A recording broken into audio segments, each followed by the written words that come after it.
Welcome to Living with Intuition Coffee Chats, your source of real perspectives, insight, and humor from down-to-earth, kick-ass intuitives. Join Lindsay from Super Secret Powers and Andrea from A Soul's Journey with Andrea as we delve into today's coffee chat. Hey! Hello! Hello, everybody, and welcome to the Living with Intuition episode for this week. It is the week of October. I'm fine. No, there's no details happening today. October 9th. But this is also the week of Grand Rising. That phrase just wants to keep coming to mind. But it's the week of the Eclipse. So we have some things to talk about. Today's topic is all about the Akashic records, though, in honor of my activated sessions promotions. So we'll get into that in a little bit. But how has the energy been for everybody, honestly? And what do you feel is coming through with this eclipse? Because I don't know. I'm there but not there with it. I feel like it's a big bump to what I'm already doing. I don't feel like there's anything necessarily hidden for me in this. It's just like a bigger revelation of right. what's already rolling. Mm-hmm. But I tap in every day. I see what there is to say. I see what there is to feel and experience. So for me, it almost feels a little anticlimactic in that sense. But, I do think that's part of the path of, the maturing witch. The one who's, really taken control of her abilities and her desire to be guided. And how has the eclipse been for you so far? What's coming through? I always start a little bit ahead of time, so I feel like the middle of last month to now, I have been reviewing some things that I thought I had already let go of, and I feel like now I'm a numbers person, and I have a lot of emphasis on the numbers, and when you look at this month's eclipse and how it lines up with my life, it feels like closure, almost. I don't say anything's final because it might come up for review later because you're a different person every time it comes up, and I think that's why it needs to be re-examined in a different way. But my Friday the 13th, October 13th, in 1995 was my first date with my ex-husband. And that's all lining up. And we got our rehearsal dinner was Friday the 13th, October 13th of 2000. And we got married the next day. So the eclipse is on the 14th. So it's all corresponding. And then October 28th with the other eclipse, 3 years ago, I moved out of my ex-husband's house. And that was the last time I saw him. It's like from beginning to end, my whole relationship with him, from our first date to the day I moved out, it's like all wrapping up, and I can feel why some of these things are a little bit ooey gooey again, because it's like I'm seeing things differently. I've gotten past so much. I've let go of some people that just needed to be let go of, not because I didn't love them, but because they were hindering this process. And once I released all that stuff, and I didn't have all those gaslighting little triggers here and there, I was able to heal more. And I really feel like this is the end of this cycle with all this. I mean, I know there'll be more. I mean, we were married 20 years. Yeah, my layers, as I peel back my onion layers, other stuff will come to the surface, and we'll have to go through this process again. But for right now, I feel like it's closure for a lot of that old stuff that I had a lot of. I mean, it was like 20 years. So, I mean, 3 years is not even all. I mean, it's because 20 years is like a lifetime. I mean, I was 23 when I got married, and I'm 47 in December. So it's like my whole life was with this man. So there's a lot that has to peel away. And, but now I can look at pictures differently, and I don't get mad at anything. And I really let go of resentment, and even with myself, forgiving myself for my part, because it takes two to tango, so I feel like it's all coming full circle, and I really feel a sweet release already starting, even though it's still a little ooey gooey, and I'm working through some shadow stuff with it. I really feel like it's all happening at this time on purpose. Like nothing is ever an accident, and to have two eclipses line up with the whole story of my marriage from start to finish, basically, is I'm gonna tear up just thinking about it. I think that's big. I think that's huge, And I'm like, wow, And so that's the way I look at life. I always try to see. I look at the numbers. I look at what's going on, and then I look at what's going on in my life and how it all adds up, and the puzzle pieces go together, and then I know how my journey has been going, and that's the map, the road map.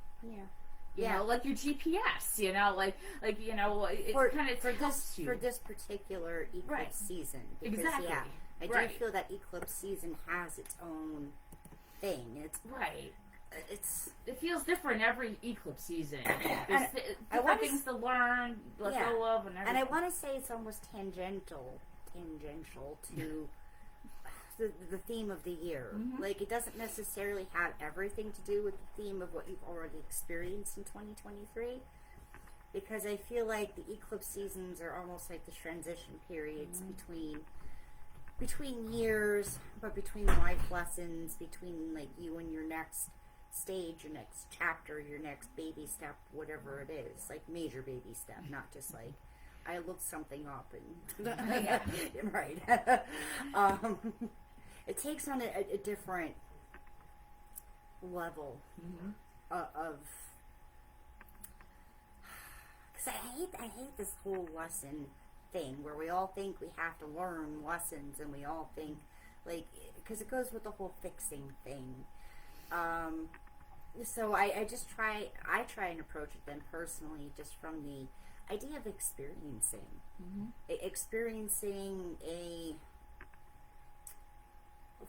for this eclipse season, it's certainly a deeper level, but it's almost like a tangential across time level. And I know that probably doesn't have any meaning for you per se, but if you do, certainly tell us in the comments. They've been saying that we're letting go of the last 100 years, right. Okay. It's like clearing the slate for that last 100 years. I'm like, wow. I'm like, that's like huge stuff that, and everybody's journey is different.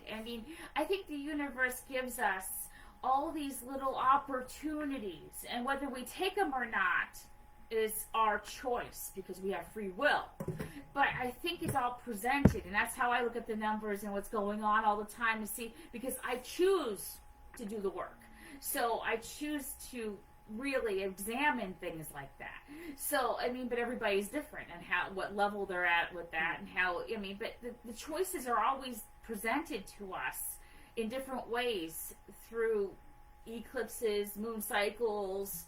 Everything has something to do with something, and it's just the way you want to look at it, your perspective of how you take it, what your intention is with it. Well, the way you get to write the ending of this chapter and the beginning of next chapter, how you want to segue into that, and how you want to frame it for the rest of your life, for your legacy, for just your continued path of growth and expansion of experience and all that kind of stuff. And it's working perfectly this year because it goes right with Samhain, and that's our new year. And this is like when we set, I'm not an intention, I'm not like a resolution kind of person. I haven't been for a long time. But you do kind of set intentions. And, I sometimes have a word of the year kind of thing I do. What I want to work on the most, to set goals and stuff. But I really feel like these eclipses are setting us up for Samhain perfectly, more magically than ever, I think, this year. I think it's going to be a much more powerful. I can already feel it. I don't think October actually even hit yet, and I started feeling that Samhain energy. Yeah, and it's the first time that I've been feeling it in a couple of years, since the loss of my mom and all that, where I finally feel like all right, I'm free enough of that grief to really step into the feels of the season. And I know what I want it to be, but it's not that year. It is now too. It isn't that year. But this year, I think is going to be a lot more ancestry. Oh yeah. The closer we get, because of that karmic clearing, because of this time thing that's going on. Yeah. And just because we're having one eclipse this weekend, I do want to remind everybody that eclipse season does go for like a whole lunar cycle. Right. So there is another eclipse coming. So yeah. Yeah, the 14th and the 28th. Mm-hmm. So and then that's what I said. It was like lined right up for Samhain because the energy starts ahead of time and ends like 2 weeks or so after the last eclipse. So it's like a big month's worth of. And I tend to think it lasts a little longer than that. Yeah. Because of the profundity of how deep the kind of eclipse magic goes as it like just resets you that. I've been talking about Pluto a lot. Well, Pluto just went direct. Right. So. And Pluto is in a whole new sign this year, so it's been a huge change. We're almost getting like a new spiritual generation in because of the Pluto shift into Aquarius. I don't know if it's back in Aquarius yet. Don't mind me. I don't think it is. I think it's still in Capricorn, and we have to wait till next year before it goes back into Aquarius, where it's going to stay then. Because it's been waffling back and forth, and I know I read a lot about that like months ago, so I did not look that up again because I'm just like, you know what? With the whole Pluto thing, I'm feeling clearer. I didn't really get the wibbly wobblies like I was talking about in the Magic Bringers Rising episode on Monday. I didn't get it. I went from like, all right, well, that's all heavy stuff, past stuff that I used to carry, but now what do I want to do? And that question usually clears me up. Like, what do I want to do? Like, what feels good in this energy system right now is usually the answer. Irregardless of what happened in the past, irregardless of what other people think, as long as it makes sense to you and it makes sense toward, what you're trying to build, and so it has that context and it's not just some random impulsive thing. Go for it. Be in that moment with yourself. Yeah, Julia said, hi Julia, she says, I definitely feel a thinning extra this year. Not super intense, but it feels so busy. Yeah. No, it is. Yeah. It is. It is. It's just like, I don't know, it's not like in my face where non-body people are coming up and talking to me. Nobody's popped into the house. Like, it's not one of those years. Right. I don't know. I've had they're talking. They're just not like. I've had some dreams about ancestors, like loved ones that are passed and stuff like that, coming back and bringing things up to me that now. And then when I wake up, I ponder a bit because I'm like, oh wow, I forgot about that, or I didn't understand it that way. Giving me a different perspective on things. And because I'm a deep diver. I don't like to stay in the past, or I'm not one of those people that like to dwell, but I like to, because I got a psychology background, and I guess it's like I try to shrink myself, because I like to take that shadow work really seriously, and like when things come up and I start thinking about something out of the blue, or that intuitive download comes in, and I'm like, I never saw it that way.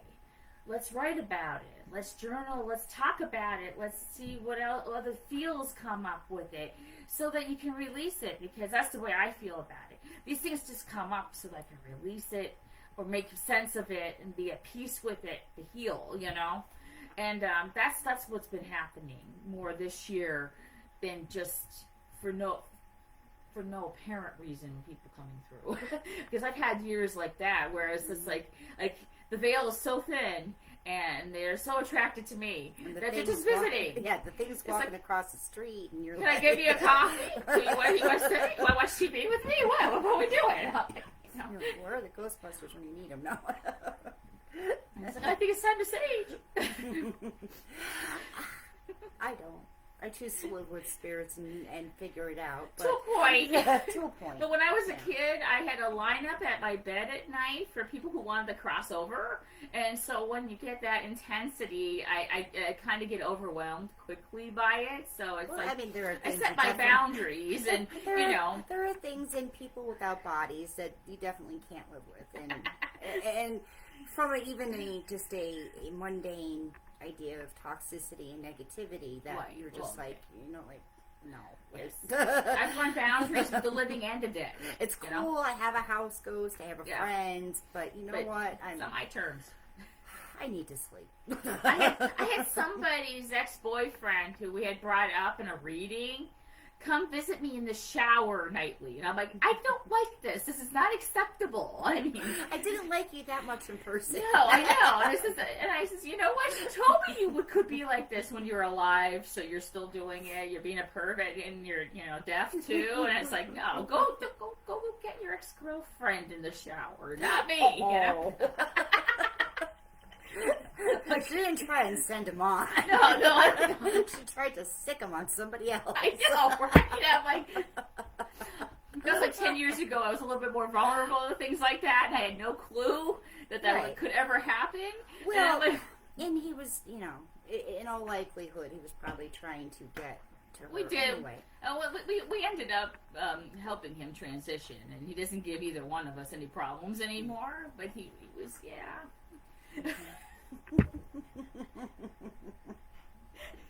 what it's really like when you're an empathic medium. I was like 6 years old, and I had this guy in a trench coat and a black hat and no face at the end of my bed at night, just groaning at me. I'm like, what do you do with that? I'm like,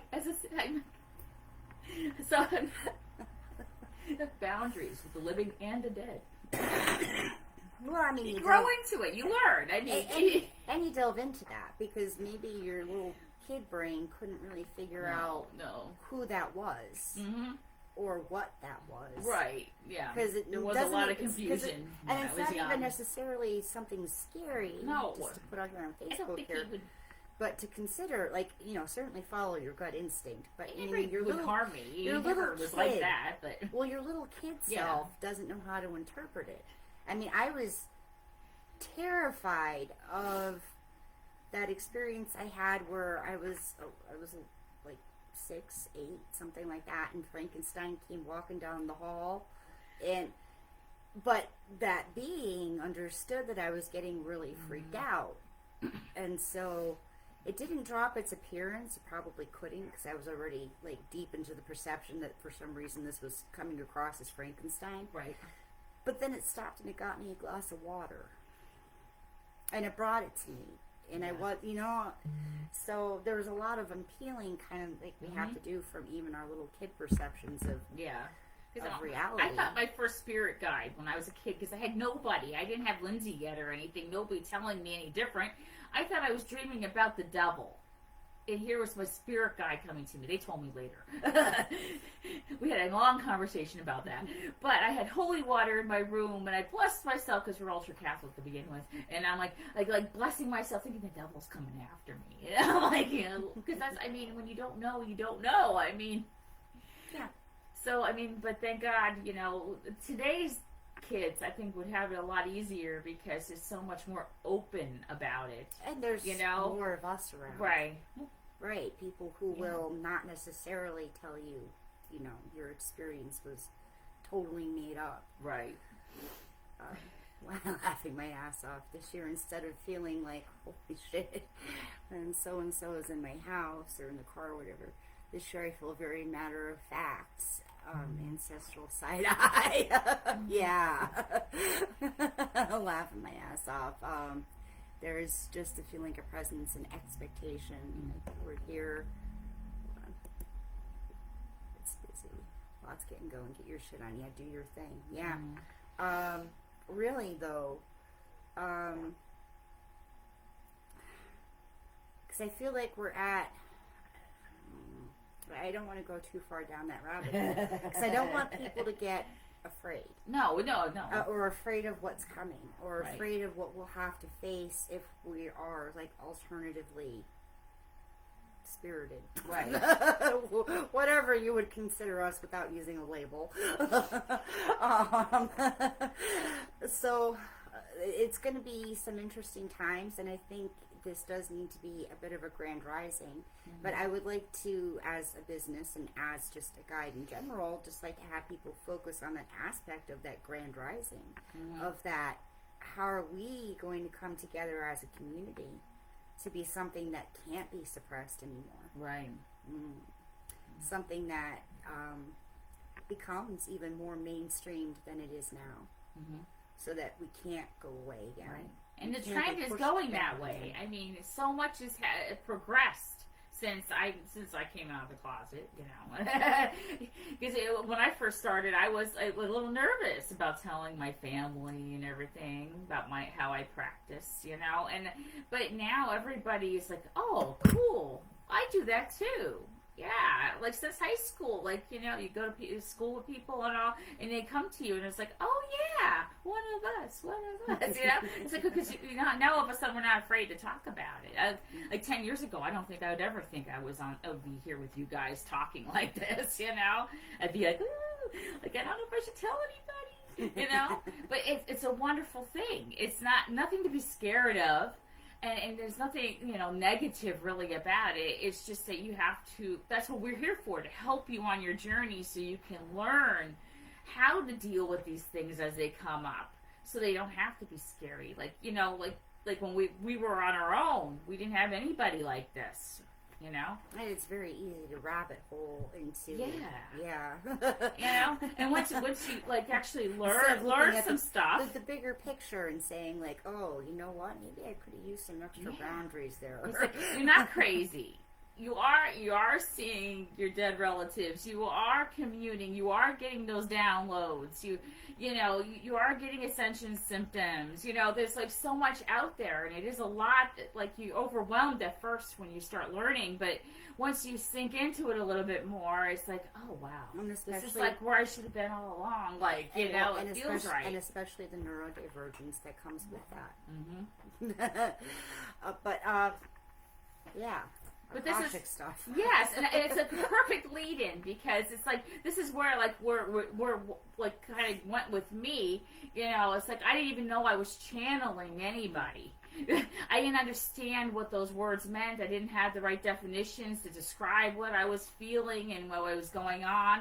And I've been using my hands so much lately. I think I'm doing the light language thing. I've been having like dreams about me. That's another day. Actually, no, is it?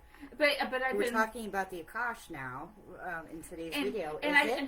Is it? And or I is think it you tapping into other wisdom that exactly. You know, it's like I've always had like these adventures in outer space, if you want to call it, and it feels like, you know, I'm really there. It's like out of body up there. You do your work and then you come back, and I've always done that since I was a kid and didn't understand what I was doing. I talked to the ancients, the masters and everything, and I've always had those kind of guides and, you know, elders that have always been around talking to me. I didn't realize people couldn't do that. Like, I just thought it was normal. I started from a book on shamanic journeying back when people can write things like that, and they were white. Not making any social commentary though, just but so like early 90s, maybe I was 13, something like that. And I was just like, people need a book for this. Isn't like what, I can't be doing it right then. Like, it's not hard enough. Right. I can't be doing what they say we're doing. Yeah. And it took me years to get over that and to learn to trust it, because I just thought, you know, I was making shit up. And I always had conversations with Source ancestors, guides, guardians, archangels. They've always been here, and I've always had conversations with them. And people thought I had imaginary friends, and they made up things in their heads to cope with it because they didn't understand what was going on in me either, and I couldn't describe it. And as I got older, as she started getting into the Akashic record stuff, I was dabbling with other people's lessons before she even told me she was getting into it. And I didn't realize that I was kind of doing that kind of stuff myself anyway. I just didn't have the official format like some people do with their their sessions and stuff. I was just getting the downloads. I was just talking to people and doing the past life regression.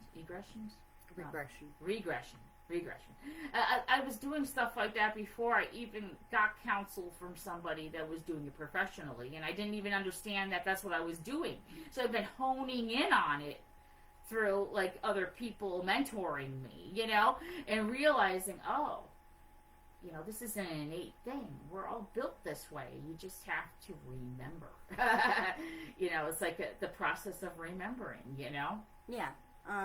It's just... I mean, I went through the certification process not because I wasn't already connected to the Akash. It was just more to formalize my own connection, my own practice around it.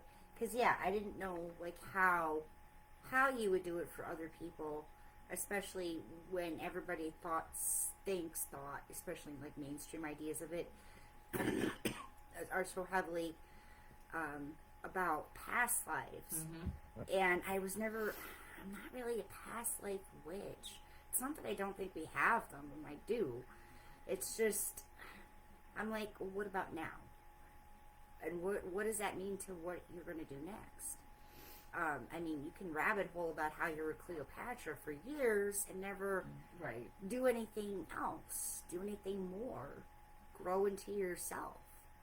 And I don't like those traps because it's not healthy.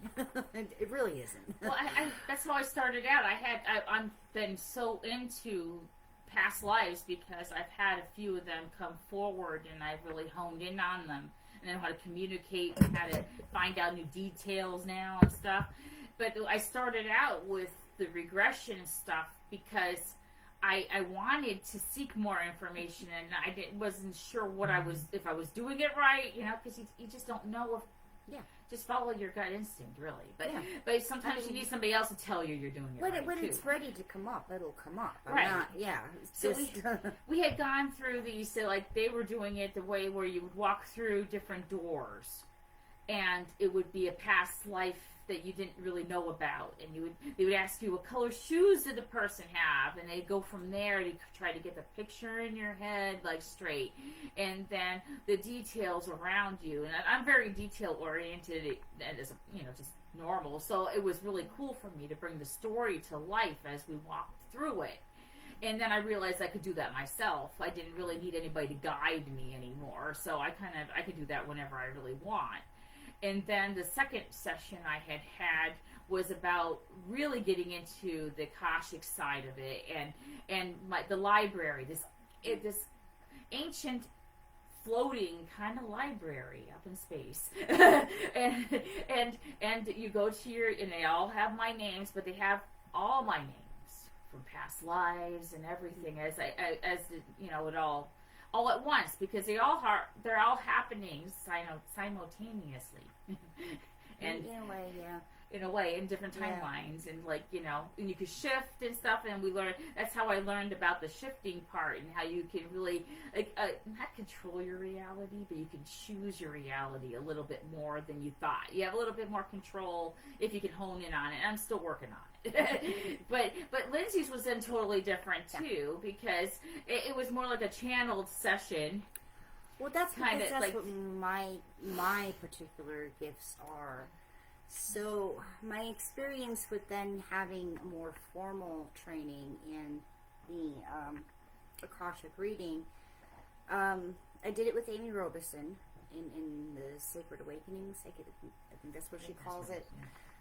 Where you open up the lower chamber of your heart space, and you use that as your connection point to anything really outside of you, instead of using your third eye or your crown or something that's already like part of an extremity, already used to being open and kind of out there, especially for intuitive people, something a little bit more grounded in the body, and using that to open that up. And it's really like a field, and it's not. I don't do the whole library thing. I don't do books necessarily. I feel like I get in a chamber with a guide, with somebody who is going to help me look for, interpret, and contextually frame what information they're going to bring forward. And we're almost like in like a holographic chamber. Yeah. And I can see what they're doing. I can see what they want. I can hear them. I can, I can ask questions, and they can give guidance around that. And so, for some people, I'm sure they can describe that whole thing to you, or they can just get immersed in the past life or the parallel life or whatever. I choose to kind of stand back from that and say, like, all right. I see how and why incarnations happened, and why maybe you are pulling on those particular threads right now. But now, let's also take a look at what the Soul Collective says. What is the end experience that the Soul Collective that you're part of wanted by having this series of growth and incarnations and experiences? So it's a very well-rounded and very deep, deep experience. It is. I mean, I pondered and wrote about it and journaled forever, it seemed, afterwards. It just kept coming after that. It like opened me up to it more, like so that it was more natural the way the wisdom was coming to me, and I don't think I was ever the same afterwards. She stayed more in the present lifetime, which was good, because sometimes I do like to go back too far. And that's different. That's different for every session. Yeah. Like what needs to come up comes up. Right. And so it was something that I was asking. I says, I don't know why. I'm like, I'm all about patterns too. I guess it's still the psychology in me. So it's like, why do I keep thinking every time something happens with money that I'm going to lose everything and be homeless living under a bridge? It made no sense to me. Nobody I ever knew ever said. I don't remember anybody saying that, living it. I don't remember. I said, did I get it from a movie? Where did this come from? And it's like it uncontrollably comes out of my mouth when I have those fear-based thoughts about money. And I says, I don't even know where it comes from. It just, and so we dug a little deeper. And we found a connection to how my stepfather handled my brothers and threatened to lock them out of the house if they didn't come home on time and stuff, because they broke curfew a lot. And I don't even know if he actually ever did change the locks for them, or if he just threatened it and I just took it that seriously. Like, oh my God, they're never going to get in the house again if they don't listen, right? Like a little kid. There's like 7 to 10 years difference between me and my stepbrother. So it's like, oh my God kind of thing. And I think I held on to that all those years, that I could live under a bridge because I could get locked out of my house, that home and hearth, that safety kind of thing, kind of just all got torn down, and nobody even meant to do it. It wasn't even for me. It was a lesson for my brothers to learn on, obeying rules or something. And I happened to hear maybe half of it, or, I interpreted it wrong, or maybe I got it right. I don't know. But whatever happened, it's why those thoughts, and I haven't said it since. I haven't, I'm purposely saying it now, but I haven't actually come out with that. Just like when I get nervous about money, I don't go there anymore at all. Because we cleared it, we healed it. We realized, we got down to the root of it and where it could have happened and why it happened, and it really had nothing to do with me, and it probably wasn't as severe as I thought it was. And a lot of those things happen when you're a kid. You misinterpret adult problems, adult conversations, and all of a sudden it becomes one of your beliefs. because this is the way you know it happened. Mm. You know, it's your reality as a little kid, Yeah. not being able to do grown-up thoughts, you know, or reason it out. Right. So it was one of those kind of things, and we dug deep and we got to the root of it, and then Well, because when we think of past lives, sometimes we only think of the lives in which maybe this soul has lived, but we don't then go further into saying, like, all right, because my soul was, you know, or my genetic material was part of it's part of even my grandmother's and my Right. great grandmother's bodies. Like, generational. you've already been kind of like living in, immersed in these patterns. And those patterns are a time thing as well. And in a sense, it's like a whole other aspect of past lives is how did that body that created you experience things, and Right. how did, you know, what genetic triggers did it have? So Akashic work can take on so much, and it's such a high level thing that it can look at trauma bonds, and it can look at soulmate patterns, and it can look at oversouls, and it can look at just one specific past life, or ancestral curses, ancestral patterns that need to be broken. Rob's asking, how do you tell if you are recalling a past life or some dream movie TV program that you have an incomplete memory of? You know, I tend to find that there's a lot of overlap in those kind of patterns that keep repeating in your head. Those kind of story patterns, those story arcs that keep repeating. I mean, I know at some point you were talking about even deaths that occurred. I mean, that's really all kind of past life stuff. I wouldn't chalk most of that up to imagination. I'd worry more if you were actually saying that, you know, you were a king or a queen, or, you know, some kind of because then, like, how do you prove it? And, you know, but at least if you can just hone in on the fact that you were a person during a time period, your mind can be a lot more open to what that might have meant than I think when you fall into those ego traps of, well, but no, I was a queen, and da-da-da, you know, like, because then there's this very fixed thing in your head, and, like, so for me, it's almost better to not have so much detail, because then you get what's actually relevant from it when you're able to tap into it, rather than preconceived notions. And Julia says, was diving into the Akashic on the plane. That way it was volatile. I was projecting. Going as you're talking about, like, the astral travel. Oh. For me, all right. For me, it's the same, but I've been able to really stabilize how I experience and how I travel through the astral. And it's really just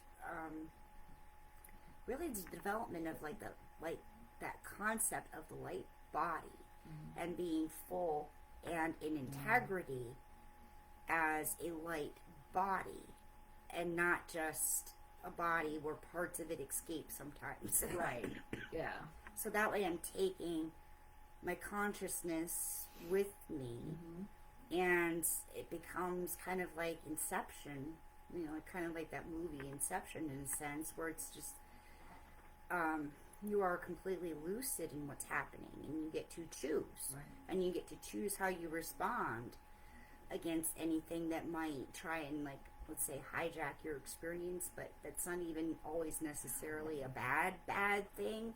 It's mostly just annoying because it's just like, why am I here? Why am I talking to you? Oh, okay. Well, you're useless. Let me go on. Right. And being that clear within yourself about who you are and what you are, and, you know, having that kind of intention of why you're going is certainly going to be very useful in aiming you to the right place. But for me, the Akashic realm itself is just so, like, all-encompassing.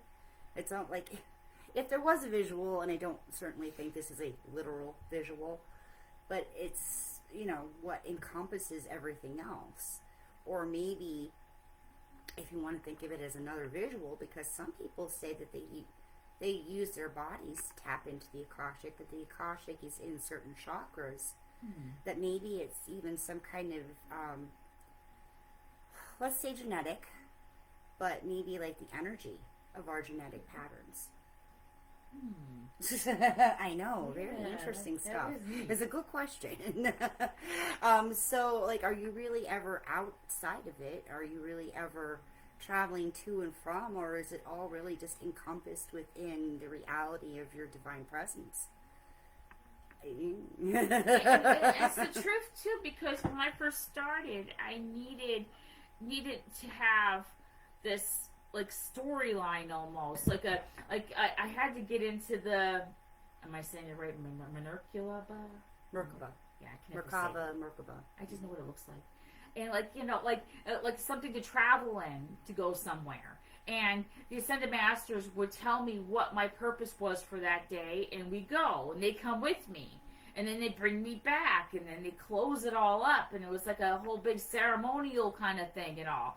And then, but now, I mean, years later, it's just like, I can just go into a meditative, trancey kind of thing, and it happens. Sometimes I'm not even like, I could just be out somewhere.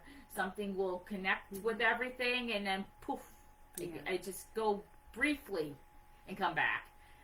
So it changes, it evolves as you do. But I will say the Merkaba, anything that taps into that idea of you being within or encompassed within part of enmeshed in like your whole light body. Right. Those kind of exercises absolutely help with anything astral, anything where you, or at least projecting the image that you're traveling somewhere, whether it's time, space, dimension, doesn't matter. The Merkaba will certainly teach you a lot about how to move that energy through those internal, externally kind of feeling places. Essential.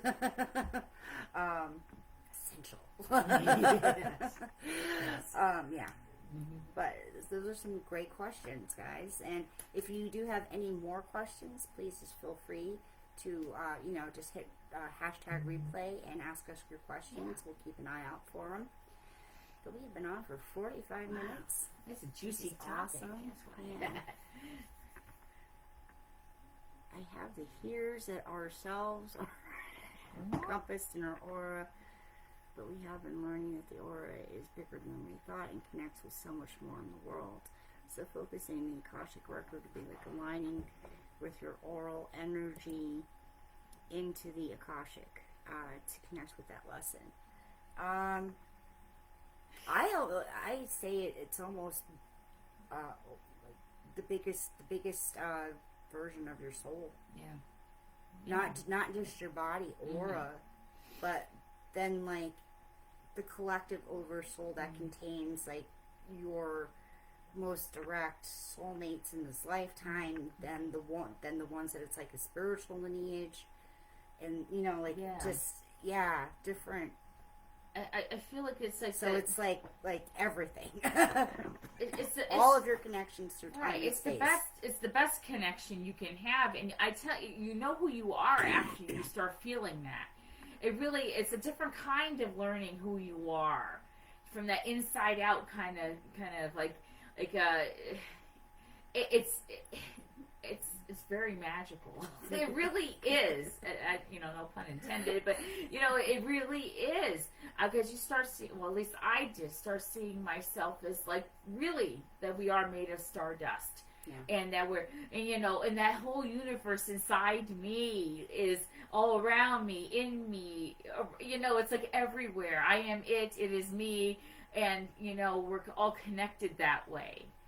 And that you can actually channel the whole collective energy force to get behind your cause, your evolution, and it's really cool mission, when you start finding how powerful you really are. It changes everything.